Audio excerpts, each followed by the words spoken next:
प्रेम से बोलिए शिव गुरु महाराज की जय। देवी माता भवानी की जय। संत बलवंत हनुमंत लाल की जय। उमापते हर हर श्रोता बंधु, अब हम आपको भाग नंबर 5 में लेकर चल रहे हैं। मैंने आपको अगली कथा में बताया था कि महाराजा मनु के वंशज के बारे में बताऊंगा, तो ध्यान से सुनिए। लेकिन वंशज के बारे में जानने से पहले आप भोलेनाथ की एक वंदना सुन लीजिए, उसके बाद हम उस कथा में जाते हैं। बोलिए हर हर।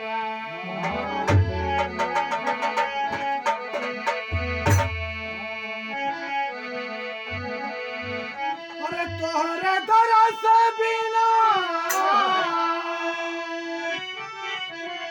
तोहरे दरस बिना तरस नयनवा मनवा रे, मनवा रे। कहिए दे बयाई दरसना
के दूसरी पुत्री के बारे में बताने जा रहे हैं। पहली पुत्री के बारे में आपको एक बार मैंने बताया था कि महाराजा मनु और शत्रुपा के 5 संतानें थी, जिसमें 2 पुत्र थे, बत और उत्तानपाद, और 3 पुत्रियां थी। तीनों पुत्रियां में आकुति बड़ी थी, देवहूति छोटी थी और मझली थी, और सबसे छोटी प्रसूति थी। इनके बारे में बताया था कि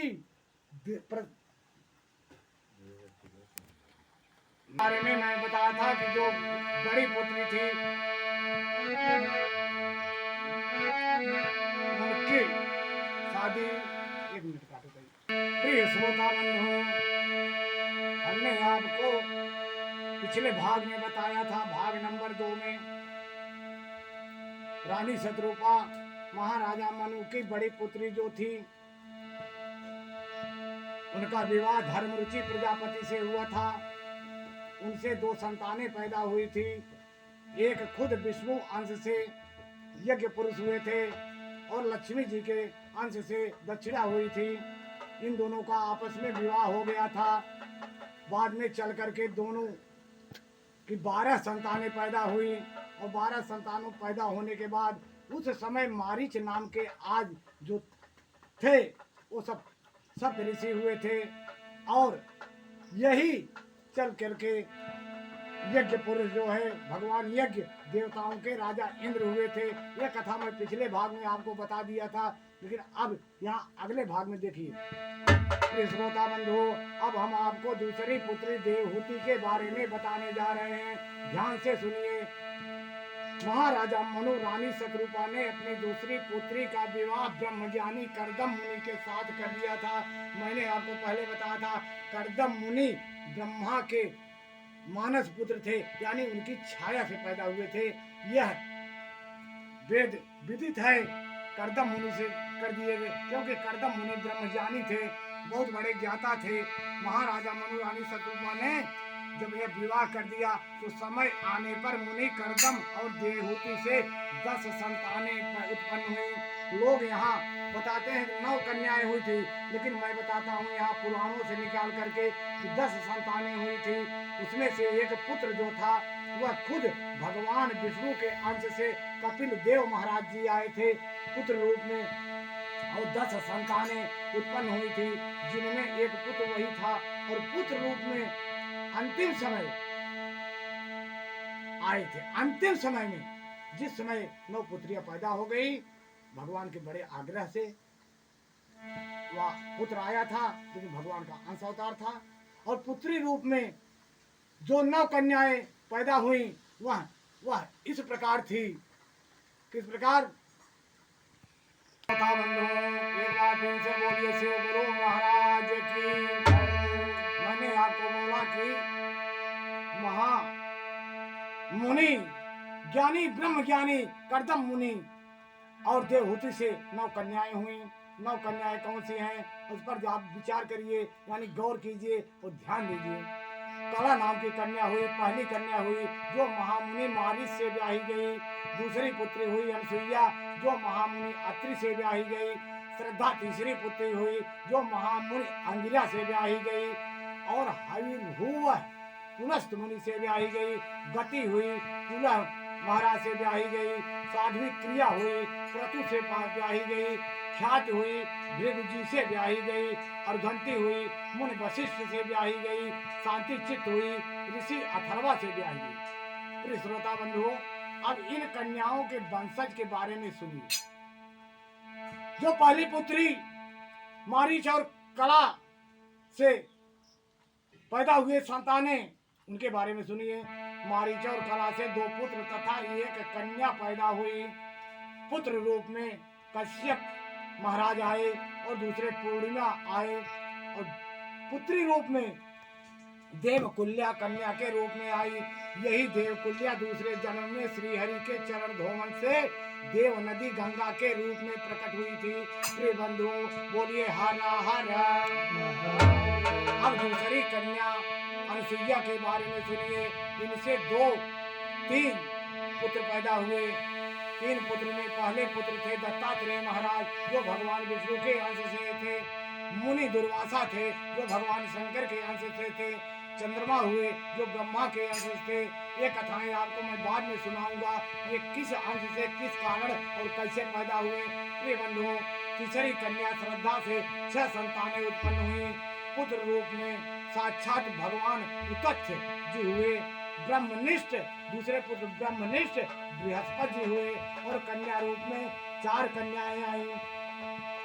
सिनी वाली कुहू राका अनुमति, ये 4 कन्याएं हुई जो इनसे सारा संसार खुशमय था, सुखमय था। इनके पास इतना ज्ञान था कि सृष्टि में चल चल करके ज्ञान को बांटती थी। ये कन्याएं बहुत महान थी, इनका गुणगान वेदों में भी किया जाता है। प्रिय बंधुओं, अब चौथी कन्या जो थी, चौथी कन्या हरवी भू से 2 संतानें पैदा हुई, जो ये ब्याही गई थी। इससे महर्षि अगस्त हुए, यही दूसरे जन्म में जठ रागिनी हुए थे। और दूसरे पुत्र के रूप में महातपस्वी विश्वसर्वा हुए। इन्हीं विश्वसर्वा के एक पत्नी इडविद्या थी, उसके गर्भ से यक्षराज कुबेर का जन्म हुआ था। और दूसरी पत्नी केसनी से रावण, कुंभकर्ण तथा विभीषण का जन्म हुआ था। पुत्री रूप में सुपनखा आई थी, और सुपनखा की कथा आप लोग जानते हैं। और अब आइए 5वीं कन्या के बारे में। 5वीं कन्या जो साध्वी से थी, उससे 3 पुत्र पैदा हुए। पहले पुत्र थे कर्मश्रेष्ठ, दूसरे थे बरयान, तीसरे थे सहिष्णु। प्रिय बंधु, अब हम 6ठे कन्या क्रतु और क्रिया से जो पैदा हुए वो थे देदीप्यमान। 60,000 पुत्र पैदा हुए थे, लेकिन ये 60,000 पुत्र ऋषि हो गए थे। इनका गुणगान करना बहुत मुश्किल है। सारी सृष्टि में टहल टहल करके हरि का गुणगान करते थे, वेद पुराण की बात करते थे, और अपना ज्ञान सारी जनता में बांटते थे, सारे समाज में बांटते थे। इन ऋषियों का कर्तव्य कर्म इतना महान है कि आज भी वेद इनके नाम से जाना जाता है। और 7वीं कन्या जो हुई भक्तों, 7वीं कन्या हुई ऊर्जा, यानी अर्धंती। अर्धंती से 7 ऋषियों का जन्म हुआ। दूसरी पत्नी से, जो वशिष्ठ महाराज की दूसरी पत्नी थे, उनसे शक्ति आदि बहुत से पुत्र हुए, बहुत पुत्र हुए। और ये कथाएं लंबी है, इसको मैं आगे चल के बताऊंगा। प्रिय बंधुओं, कन्या नंबर 8 में अथर्वा पुत्री शांति से दानवीर, जिसको बोलते हैं आप लोग कथा में जानते हैं, अथर्वा पत्नी शांति से दानवीर दधिच हुए, जिन्होंने जनहित के लिए, देवहित के लिए, धर्महित के लिए अपने हड्डी का दान दे दिया, जिससे जाकर के धनुष हुआ, जिससे असुरों का विनाश हुआ। यही महाराज दधीच जाकर के अथर्वा और शांति से पैदा हुए। और 9वीं कन्या जो थी, प्रिय भक्तों, 9वीं कन्या ख्याति से 4 संतानें हुई, 3 पुत्र 1 पुत्री। पहले पुत्र जो थे धाता थे, दूसरे पुत्र हुए विधाता, और तीसरे पुत्र जो हुए वे बनवी थे। बनवी के और कन्या जो थी वो श्री नाम की कन्या थी। कन्या बहुत गुणवान थी, इसको लोग ब्रह्म ज्ञानी के रूप में जानते हैं। इसने सारे संसार में अपना ब्रह्म ज्ञान फैला करके बहुत यश और कीर्ति फैलाई है। इसको कन्या के रूप में देवी मानते हैं। प्रिय भक्तों, एक बात और हम बता देते हैं, जो आपको मैं बताया कि धाता और विधाता 2 पुत्र थे। उसी समय उसी जंगल में, उसी वन में आश्रम बना करके एक मेरू नाम के संत रहा करते थे। उनके पास 2 कन्याएं थी, बड़ी सुंदर सुघर मनोहर कन्याएं थी, जो शादी योग्य हो गई थी। उनका ब्याह मुनि मेरू ने जाकर के एक विधाता से किया। उन दोनों का नाम आयत था और नियत था। एक जो धाता थे उनका विवाह आयत से हुआ, जो नियत थी छोटी पुत्री उसका विवाह विधाता से हुआ। और जाकर के इन दोनों से कैसे पुत्र हुए, अब यहाँ से देखिए। धाता जो आयत थी उनसे मृकुंड महाराज पैदा हुए, और मृकुंड के मारकंडे हुए, और विधाता नियत से जो है प्राण नाम के पुत्र हुए। इन्हीं के जो वेद शिला कहा जाता है, ये कथाएं लंबी हैं, वेद शिला इनको कहा जाता है। और जो बनवी नाम के पुत्र थे उनसे असुर गुरु शुक्राचार्य जी पैदा हुए थे। प्रिय भक्तों, तीसरी पुत्री प्रसूति जो थी वो ब्रह्मा के मानस पुत्र दक्ष महाराज से, यानी दक्ष प्रजापति से ब्याही गई थी। आज वेद बताता है उनके दोनों से 60 कन्याएं पैदा हुई, जो 27 जो है चंद्रमा से ब्याही गई, 13 धर्म से ब्याही गई, 1 शंकर से ब्याही गई, और अन्य पितृगणों से ब्याही गई। इनकी भी कथा बहुत लंबी है, आगे चलकर बताऊंगा। और बताने पर ध्यान दीजिए, ये कथाओं में बहुत रस है, बड़ा ज्ञान है, ध्यान से सुनेंगे। हम लोग तो नए हैं, YouTube पे नए चैनल पे आए हैं, हम लोग की कथाएं क्षेत्र में चलती हैं। स्टेज में चलता है, समाज में चलता है, घर घर में चलता है, वहाँ तो हम लोग बिना धड़क के कहते हैं, नहीं यहाँ धड़कन बढ़ जाती है, क्योंकि ये कथाएं YouTube पे जा रहे हैं, हमारे सारे भक्त देखेंगे, आप सब देखेंगे, हमारी त्रुटियों को क्षमा करते हुए हमारे प्रेम को आप स्वीकार करेंगे। अब हम ये कथा आगे बढ़ाएंगे, आपको अब 60वें नंबर भाग में मिलेगा। अब कथा यहाँ समाप्त कर रहे हैं, और कथा समाप्त करने के बाद एक भोलेनाथ का भजन करते हैं। भजन ध्यान से सुन लीजिए, उसके बाद हम कथा को समापन करते हैं। बोलिए हर हर महादेव।